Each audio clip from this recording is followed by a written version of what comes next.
La journée s'annonce encore très chargée. Mais en y réfléchissant bien, Cécile ne regrette pas d'avoir accepté cette mission il y a 4 ans. Accompagner tous les jeunes dans leur diversité et donner à chacun une chance de vivre une expérience d'engagement, c'est à la fois son quotidien, complexe, prenant, et la raison d'être de son métier. Ce matin, c'est Manoël qu'elle accueille. Ils ont beau avoir échangé sur WhatsApp pour préparer son séjour, Manoël, fraîchement arrivé d'Abidjan, est d'humeur vacillante.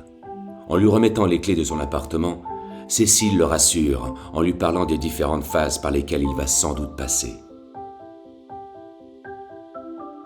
La bonne énergie du groupe présent à la Jamo enthousiasme Diego. En service civique à la Maison des Volontaires, il accompagne Cécile sur la mobilisation des jeunes. Il est particulièrement heureux de voir des étoiles briller dans les yeux d'Ismaël. Il revient de loin, mais il semble avoir enfin trouvé un projet qui le fait vibrer. Son rêve ? Partir seul 3 semaines en chantier international dans les Cévennes pour installer des ruches dans un écolieu.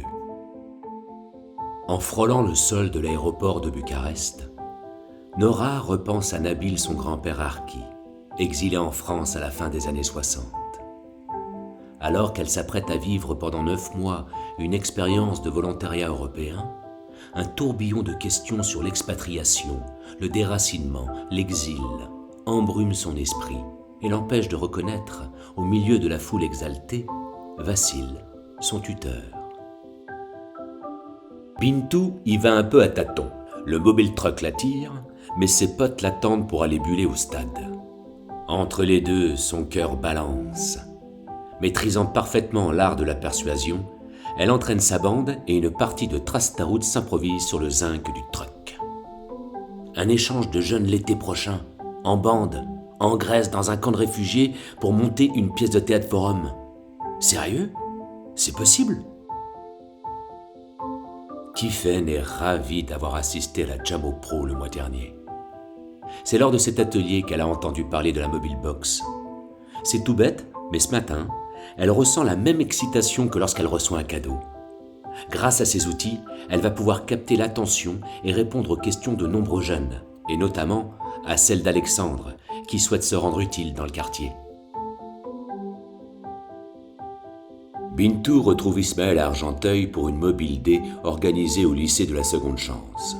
C'est Cécile qui leur a demandé de venir témoigner.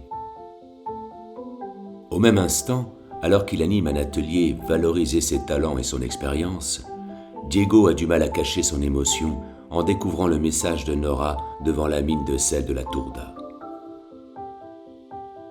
Pour Nora, Ismaël, Diego, Bintou et Manoël, un champ des possibles vient de s'ouvrir.